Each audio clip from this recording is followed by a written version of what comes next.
10 साल बाद एक तलाकशुदा पति पत्नी का अचानक एक शादी में आमना सामना हो गया। लेकिन जब पति ने सिर्फ एक बात कही तो पत्नी फूट फूट कर रो पड़ी। और जो उसके बाद हुआ उसने हर किसी को चौंका दिया। कहते हैं ना, वक्त के साथ जख्म भर जाते हैं। मगर क्या वाकई ऐसा होता है? क्या इतने सालों बाद भी कहीं प्यार बचा था, या ये सिर्फ एक अफसोस था जो देर से लौट आया? उनके बीच अब क्या होगा?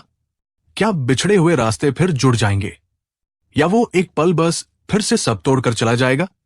पूरी कहानी जानने के लिए वीडियो को आखिर तक जरूर देखें। लेकिन उससे पहले वीडियो पर लाइक करें, चैनल को सब्सक्राइब करें और कमेंट में अपना और अपने शहर का नाम जरूर लिखें। दोस्तों, उत्तर प्रदेश के जौनपुर जिले में एक घर में शादी का माहौल अपने पूरे शबाब पर था। रिश्तेदार हंस बोल रहे थे, बच्चे दौड़ रहे थे, चारों ओर खुशी की चहक थी। लेकिन अचानक अविनाश की नजर भीड़ में किसी पर रुक गई। वो सादी सी गुलाबी सफेद साड़ी में एक महिला अकेली बैठी थी। चेहरा थका हुआ था, आंखों में पुरानी यादों का बोझ था। और वो चेहरा अविनाश के लिए बिल्कुल भी अनजान नहीं था। वो साक्षी थी, वही साक्षी जिससे अविनाश ने 10 साल पहले तलाक लिया था। अविनाश के कदम बिना सोचे समझे उसकी ओर बढ़ गए। वो जाकर एकदम से उसके पास वाली कुर्सी पर बैठ गया। कुछ सेकंड दोनों खामोश रहे। ना कोई सवाल, ना कोई मुस्कान, बस एक अजीब सी चुप्पी जो सालों का दर्द चुपचाप कह रही थी। अविनाश ने कहा, कैसी हो साक्षी? साक्षी ने कहा, ठीक हूं। मेरी दूसरी शादी को 9 साल हो गए हैं, 2 बच्चे हैं। अविनाश ने साक्षी के चेहरे को गौर से देखा। वो पहले से ज्यादा दुबली लग रही थी, चेहरा थका हुआ था और वो मुस्कान कहीं खो चुकी थी। साक्षी ने कहा, तुम कैसे हो? और हमारा आर्यन? अविनाश ने कहा, मैं भी ठीक हूं। मेरी दूसरी शादी को 6 साल हो चुके हैं, एक छोटी सी बेटी है और हमारा आर्यन अब नेवी में पढ़ता है। बहुत समझदार हो गया है। शादी की भीड़ बढ़ती रही, लोग हंसते रहे, बच्चे खेलते रहे, लेकिन ये दोनों भीड़ में अजनबी बनकर बैठे रहे। साक्षी ने कहा, क्या आर्यन ने कभी मुझसे मिलने की बात की? अविनाश ने कहा, कई बार, लेकिन मैं डरता था। तुम्हारी जिंदगी अब अलग है, मैं उसकी जिंदगी में कोई उलझन नहीं डालना चाहता था। साक्षी ने कहा, अगर मैं चाहती कि वो मुझसे मिले तो? अविनाश ने उसकी आंखों में देखा।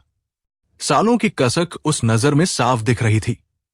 अविनाश ने कहा, शायद तब मैं खुद को रोक नहीं पाता। तभी एक छोटी बच्ची आई।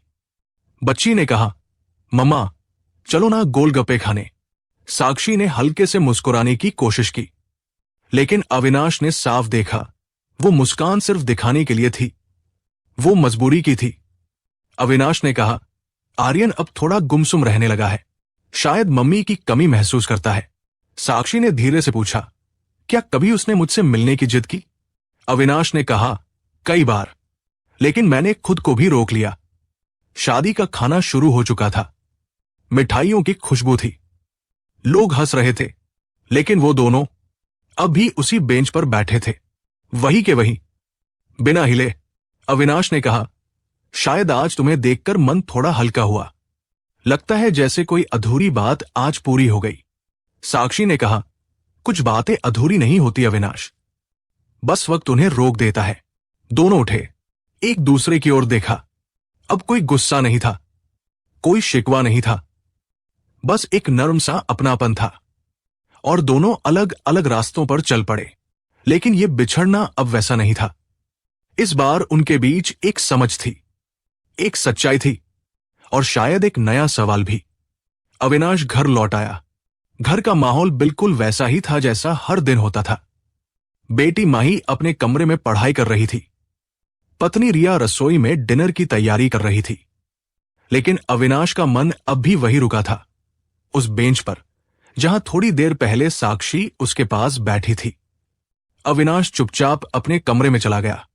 उसने अलमारी खोली, अंदर एक छोटा सा पुराना डिब्बा रखा था जो सालों से कभी नहीं खोला था। अविनाश ने वो डिब्बा निकाला। उसके अंदर एक पुरानी फोटो थी, अविनाश, साक्षी और उनका बेटा आर्यन। साक्षी के बाल गीले थे, हंसता हुआ चेहरा था और आर्यन उसकी गोद में बैठा था।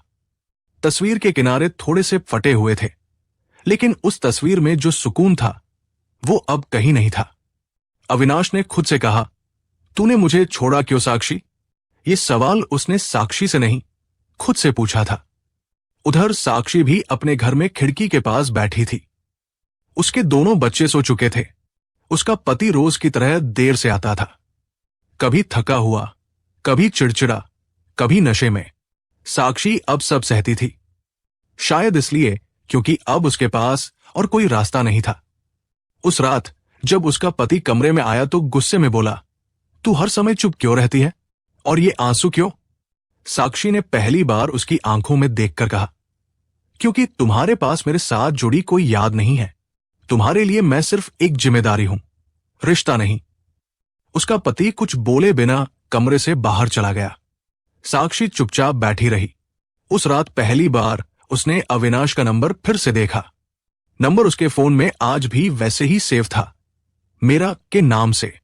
साक्षी ने नंबर देखा, उसकी उंगलियां कांपने लगी, लेकिन वो कॉल नहीं कर पाई। उसी वक्त अविनाश अपनी पुरानी अलमारी में कुछ खोज रहा था। अचानक उसके हाथ में एक हल्का गुलाबी रुमाल आया, वो रुमाल जिस पर साक्षी ने कभी अपने हाथों से कढ़ाई की थी। अविनाश ने वो रुमाल अपने चेहरे से लगाया और धीरे से बुदबुदाया, क्या तुम भी आज कभी मेरे बारे में सोचती हो साक्षी? तभी अचानक उसका फोन बजा। स्क्रीन पर नाम था आर्यन। अविनाश ने फोन उठाया। आर्यन ने कहा, पा, मम्मी से बात हो सकती है क्या? अविनाश का गला अचानक सूख गया।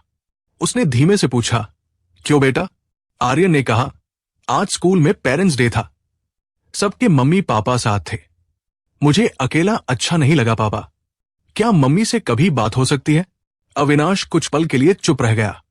फिर उसने धीरे से कहा, मैं कोशिश करूंगा बेटा, मैं कोशिश करूंगा। फोन कट गया। अब सिर्फ अविनाश ही नहीं, आर्यन भी उन अधूरी यादों में जीने लगा था। शायद अब वक्त आ गया था कि बीते हुए कल को सिर्फ याद नहीं, एक मौका दिया जाए। अविनाश ने कई रातें करवटों में गुजारी। कभी फोन उठाता, कभी रख देता, कभी नंबर डायल करता, कभी मिटा देता। आखिर एक शाम अविनाश ने हिम्मत की और साक्षी का नंबर डायल कर ही दिया। घंटी बजी, एक बार, दो बार, तीन बार, और फिर फोन उठ गया। कुछ सेकंड तक दोनों खामोश रहे, जैसे दिल से आवाज निकल रही हो, लेकिन जुबान तक आते आते रुक जा रही हो। अविनाश ने धीरे से कहा, साक्षी, आर्यन तुम्हें बहुत याद करता है। आज स्कूल में पेरेंट्स डे था, वो अकेला था, बस इसलिए फोन किया। साक्षी ने धीमी आवाज में कहा, मुझे भी वो हर दिन याद आता है अविनाश। अविनाश ने हिम्मत जुटाकर कहा, क्या हम मिल सकते हैं? साक्षी कुछ पल चुप रही, फिर धीमे से बोली, कल इतवार है, सुबह पार्क में आना, वही जहां पहले जाया करते थे। अविनाश ने कहा, ठीक है, मैं आऊंगा। अगले दिन सुबह अविनाश ने आर्यन को अच्छे से तैयार किया। उसके बाल संवारे, वही नीली टी शर्ट पहनाई जो साक्षी को सबसे ज्यादा पसंद थी। आर्यन ने मासूमियत से पूछा, पापा, कहाँ जा रहे हैं हम? अविनाश ने मुस्कुराकर कहा, किसी बहुत खास से मिलने बेटा। वो पार्क वही था जहां कभी वो तीनों हर रविवार साथ आते थे। वही झूला, वही पेड़, वही ठंडी हवा। बस अब मौसम थोड़ा बदल चुका था, लेकिन वक्त जैसे आज फिर से खुद को दोहराने आया था। कुछ देर इंतजार के बाद साक्षी दूर से आती दिखी। हल्के पीले रंग की सूती साड़ी में, बाल खुले, चेहरे पर वही पुरानी सादगी, लेकिन आंखों में एक अनकहा सा सवाल। आर्यन ने दूर से ही पहचान लिया। वो खुशी से दौड़ता हुआ उसकी ओर भागा। मम्मी! साक्षी ने उसे कसकर अपने गले से लगा लिया। 9 साल की जुदाई एक ही पल में पिघल गई थी। उसकी आंखों से आंसू थम ही नहीं रहे थे। अविनाश थोड़ी दूर खड़ा था, बस देख रहा था, जैसे कोई अधूरी फिल्म आज फिर से चल पड़ी हो। साक्षी ने प्यार से कहा, कैसा है मेरा बेटा? आर्यन ने मुस्कुराकर कहा, बहुत बड़ा हो गया हूं मम्मी, लेकिन आपकी गोद आज भी सबसे अच्छी लगती है। फिर तीनों पास वाली बेंच पर आकर बैठ गए, बिल्कुल वैसे ही जैसे पहले बैठा करते थे। ना कोई शिकवा, ना कोई सवाल, ना कोई आरोप, बस एक मुलाकात जो धीरे धीरे टूटी हुई चीजों को फिर से जोड़ने लगी थी। अविनाश ने कहा, आर्यन बेटा, जा झूला ले, जैसे पहले मम्मी के साथ झूलता था ना। आर्यन खुशी से दौड़ गया। अब बेंच पर सिर्फ अविनाश और साक्षी बैठे थे और उनके बीच वो तमाम यादें जो अब भी कहीं जिंदा थी। साक्षी ने कहा, बहुत बदल गए हो तुम। अविनाश ने मुस्कुराकर कहा, समय सब बदल देता है, तुम भी तो अब पहले जैसी नहीं रही। साक्षी ने हल्की हंसी में अपने दर्द को छुपाते हुए कहा, अब रोती नहीं हूं, शिकायत भी नहीं करती, बस सहना सीख लिया है। कुछ पल की चुप्पी के बाद साक्षी ने पूछा, तुम्हारी पत्नी खुश रखती है तुम्हें? अविनाश ने एक लंबी सांस ली। वो कोशिश करती है, लेकिन जो रिश्ता मजबूरी से जुड़ता है उसमें वो बात नहीं होती साक्षी। साक्षी की आंखें भर आई। खुद को संभालते हुए उसने कहा, मैं भी हर दिन कोशिश करती हूं, लेकिन एक अजनबी के साथ रोज जीना बहुत भारी होता है। अविनाश की नजर साक्षी के हाथों पर गई। वही दाहिनी कलाई पर हल्का सा जलने का निशान अब भी था, वो निशान जिस पर कभी अविनाश हर दिन दवा लगाता था। अविनाश ने कहा, यह निशान अब भी है। साक्षी ने धीरे से कलाई छुपा ली। कुछ निशान कभी नहीं मिटते। तभी आर्यन झूले से उतरकर भागता हुआ आया। मम्मी, कल भी आओगी ना? साक्षी कुछ कह नहीं पाई, उसकी नजरें झुक गई। अविनाश ने आर्यन के कंधे पर हाथ रखते हुए कहा, अगर मम्मी चाहे तो हम फिर से मिल सकते हैं बेटा। साक्षी ने धीरे से सिर झुकाया, मैं चाहती हूं, लेकिन क्या अब भी कुछ बचा है अविनाश? अविनाश ने उसकी आंखों में देखा। कागज के टुकड़े से रिश्ते खत्म हो जाते हैं, लेकिन दिल से कभी नहीं। आर्यन ने दोनों का हाथ पकड़ लिया। चलो हम तीनों मिलकर आइसक्रीम खाएं, जैसे पहले खाते थे। और उस शाम तीनों ने एक ही आइसक्रीम ली, 3 चम्मचों के साथ। वो स्वाद आज भी वैसा ही था, मीठा, सादा और पुरानी यादों से भरा हुआ। उस मुलाकात के बाद बहुत कुछ बदलने लगा। साक्षी जब अपने घर लौटी तो पहली बार उसके चेहरे पर एक अजीब सी शांति थी, जैसे कोई पुराना बोझ आज हल्का हो गया हो। वो खिड़की के पास बैठी थी, ठंडी हवा उसके बालों से खेल रही थी, लेकिन उसके मन में अब भी सिर्फ एक ही सवाल घूम रहा था, क्या वाकई रिश्ते टूटते हैं या हम ही जल्दी हार मान लेते हैं? उधर अविनाश भी उस रात बहुत देर तक छत पर बैठा रहा। उसकी बेटी माही उसके पास आई। माही ने मासूमियत से कहा, पापा, आप आज बहुत खुश लग रहे हो। अविनाश ने माही को अपने सीने से लगाते हुए कहा, कभी कभी पुराने दोस्त से मिलने से पुराने जख्म भी ठीक हो जाते हैं बेटा। माही ने धीरे से पूछा, पापा, क्या साक्षी आंटी मेरी मम्मी है? अविनाश कुछ देर चुप रहा, फिर माही के सिर पर हाथ फेरते हुए कहा, हां बेटा, वो तुम्हारी मम्मी है, और शायद अब भी है, दिल से।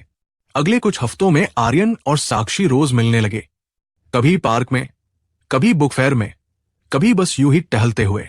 आर्यन के चेहरे पर अब एक अलग ही चमक थी। वो स्कूल में अपने दोस्तों से बड़े गर्व से कहता, मेरे पापा और मम्मी बहुत अच्छे दोस्त हैं। एक दिन स्कूल में पेरेंट्स डे का ऐलान हुआ। इस बार मंच पर मम्मी पापा का डांस जरूरी था। आर्यन घर आकर बोला, पापा, इस बार मम्मी को जरूर बुलाना, मैं दोनों के साथ स्टेज पर डांस करूंगा। अविनाश थोड़ी देर चुप रहा। बेटा, ये इतना आसान नहीं है। आर्यन ने मासूमियत से कहा, अगर मेरा साथ जरूरी है तो मम्मी का भी जरूरी है ना पापा। अविनाश ने साक्षी को फोन किया। अविनाश ने कहा, आर्यन चाहता है कि हम दोनों साथ आएं, क्या तुम आ सकोगी? साक्षी कुछ देर चुप रही, फिर धीमे से बोली, अगर बेटा चाहता है तो शायद भगवान भी यही चाहता है। पेरेंट्स डे के दिन स्कूल का हॉल तालियों से गूंज रहा था। स्टेज के बीच में आर्यन खड़ा था, दोनों ओर मम्मी पापा का हाथ पकड़े हुए। म्यूजिक बजा, तीनों ने साथ में नाचना शुरू किया। तालियों की गूंज इतनी तेज थी, लेकिन तीनों की आंखें भीगी हुई थी। ये जीत किसी ट्रॉफी की नहीं थी, ये जीत थी रिश्तों की। फंक्शन के बाद तीनों उसी पार्क में आकर बैठ गए, वही पुरानी बेंच। अविनाश ने धीरे से कहा, साक्षी, हम दोनों आज भी अधूरे हैं, क्या हमें फिर से एक कोशिश नहीं करनी चाहिए? साक्षी ने आंखें बंद करके एक गहरी सांस ली। ये रास्ता आसान नहीं होगा अविनाश। बहुत कुछ बदल चुका है, लेकिन अगर तुम दिल से चलोगे तो मैं साथ हूं। अविनाश ने साक्षी का हाथ थाम लिया। इस बार न कोई जिद, न कोई लड़ाई, बस एक नई शुरुआत। रिश्ते कभी खत्म नहीं होते, बस वक्त लग जाता है उन्हें वापस आने में। लेकिन जिंदगी कभी सीधी नहीं चलती। दोनों की आंखों में फिर से साथ चलने की उम्मीद तो थी, लेकिन दोनों की जिंदगियों में अब नए रिश्ते भी थे। साक्षी के 2 बच्चे थे और एक पति। अविनाश की एक पत्नी थी और एक बेटी। तभी आर्यन दौड़ता आया और भोलेपन में पूछा, अब हम तीनों साथ रहेंगे ना? अविनाश ने उसकी मासूम आंखों में देखा। उस समय पहली बार अविनाश और साक्षी दोनों को यह एहसास हुआ कि कभी कभी प्यार को निभाने का मतलब सिर्फ साथ रहना नहीं होता, बल्कि सही वक्त पर सही फैसले लेना भी होता है। अविनाश ने आर्यन से कहा, बेटा, हम हमेशा साथ रहेंगे, लेकिन हर साथ एक ही घर में होना जरूरी नहीं होता। कुछ रिश्ते दिल से जुड़े होते हैं। साक्षी ने भी खुद को संभालते हुए कहा, हाँ बेटा, अब हम तुम्हारे साथ रहेंगे, हर वो दिन जब तुम्हें जरूरत होगी। लेकिन अब हम एक नई जिम्मेदारी भी निभा रहे हैं, जो हमें पूरी करनी होगी। साक्षी का पति अब उसके बदलते व्यवहार को महसूस करने लगा था। एक दिन उसने साक्षी से कहा, तुम मुझसे अब भी दूर हो। साक्षी, क्या तुम्हारे दिल में अब भी किसी और के लिए जगह है? साक्षी ने रोते हुए कहा, मैं आज भी तुम्हारे साथ हूं, तुम्हारे बच्चों की मां हूं, लेकिन मेरे दिल का एक हिस्सा कभी किसी और का था और शायद रहेगा। साक्षी का पति बहुत देर तक चुप रहा, फिर सिर झुकाकर बोला, अगर तुम्हें सच्ची खुशी अविनाश के साथ मिलती है तो मैं तुम्हें रोके बिना जाने दूंगा। क्योंकि जब इंसान किसी को चाहता है तो उसकी खुशी में ही अपनी खुशी देखता है। उधर अविनाश की पत्नी रिया भी धीरे धीरे सब समझ चुकी थी। उसने एक दिन कहा, अविनाश, मैं तुम्हें बहुत प्यार करती हूं, लेकिन जिस इंसान के दिल में कोई अधूरी कहानी बची रह जाती है, वो कभी पूरी तरह किसी का नहीं हो सकता। अगर तुम्हारे दिल में साक्षी के लिए आज भी जगह है तो मैं तुम्हें बांध कर नहीं रख सकती। अविनाश ने रिया की आंखों में देखा, तुम बहुत समझदार हो रिया, तुमने मुझे वो आजादी दी है जो शायद मैं खुद नहीं मांग सकता था। रिया ने मुस्कुराकर कहा, तुम आज भी मेरे अच्छे दोस्त होगे, लेकिन शायद अब तुम्हें अपना अधूरा रिश्ता पूरा करना चाहिए। कुछ हफ्तों बाद सब कुछ कानूनी रूप से सुलझा। दोनों ने अपने अपने रिश्तों को इज्जत और समझदारी से खत्म किया, बिना लड़ाई, बिना गुस्से। जब साक्षी और अविनाश ने फिर से एक छोटे से मंदिर में शादी की तो सबसे आगे आर्यन खड़ा था। उसकी आंखें खुशी से चमक रही थी। उसके चेहरे पर वो सुकून था जो शायद उसने पहली बार महसूस किया था। अविनाश ने शादी के बाद साक्षी से कहा, शायद इस रिश्ते को इतना टूटना पड़ा, इतना भटकना पड़ा, ताकि जब हम फिर से मिले तो हमेशा के लिए मिले। साक्षी ने मुस्कुराकर कहा, अब जो मिला है वो सिर्फ एक साथ नहीं है, ये सच्चा अपनापन है। कभी कभी रिश्ते लौटते हैं, देर से लेकिन सच्चे बनकर। अब सवाल आपसे, क्या आप भी मानते हैं कि अगर प्यार सच्चा हो तो उसके लिए सब कुछ छोड़ देना चाहिए? क्या आपने कभी किसी रिश्ते के लिए ऐसा कोई बड़ा फैसला लिया है? अपनी राय कमेंट में जरूर बताइएगा। और अगर ये सच्ची कहानी आपके दिल को छू गई हो तो वीडियो को लाइक करें और हमारे चैनल स्टोरी बाय अनिकेत को सब्सक्राइब करना न भूलें। फिर मिलते हैं एक नई सच्ची और दिल को छू लेने वाली कहानी के साथ। तब तक खुश रहिए, अपने परिवार के साथ रहिए। जय हिंद, जय भारत।